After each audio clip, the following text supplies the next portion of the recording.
तर आता महेंद्र दळवी यांच्यानंतर गोगावलेंचा देखील व्हिडिओ समोर आलेला आहे। चित्रलेखा पाटलांनी गोगावलेंचा जो व्हिडिओ आहे तो दाखवलेला आहे। एकीकडे महेंद्र दळवी यांच्या मॉफ व्हिडिओची चर्चा होत असताना गोगावलेंचा व्हिडिओ देखील समोर आलाय।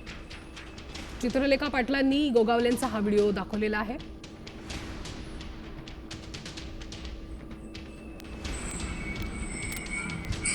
मात्र या व्हिडिओची साम टीव्ही पुष्टी करत नाही।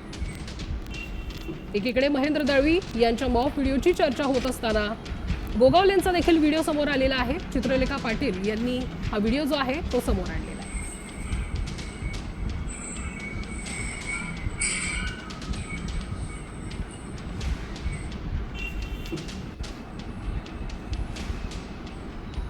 निवडणुकांच्या पार्श्वभूमीवर अशा पद्धतीचे व्हिडिओ समोर येणं प्रश्नचिन्ह निर्माण करणार आहे आणि आता आपण बघतोय की गोगावलेंचा व्हिडिओ देखील समोर आलेला आहे।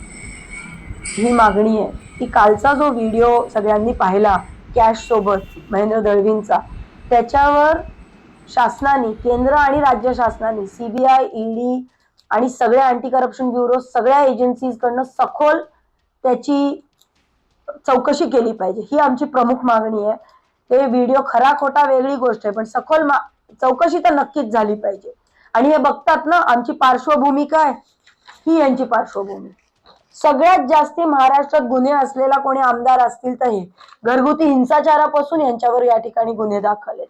तिसरं म्हणजे यांची काही हिस्ट्री, फार पार्श्वभूमी काय लपलेली नाहीये। यांची बायको मागच्या वेळेस तुम्ही व्हिडिओ पाहिला, व्हायरल पण केला महाराष्ट्राने, नुसतं 50 खोके म्हटली तर ह्यांचीच कॅश बॉम्बवाल्यांची बायको धावत आली माझ्या अंगावर।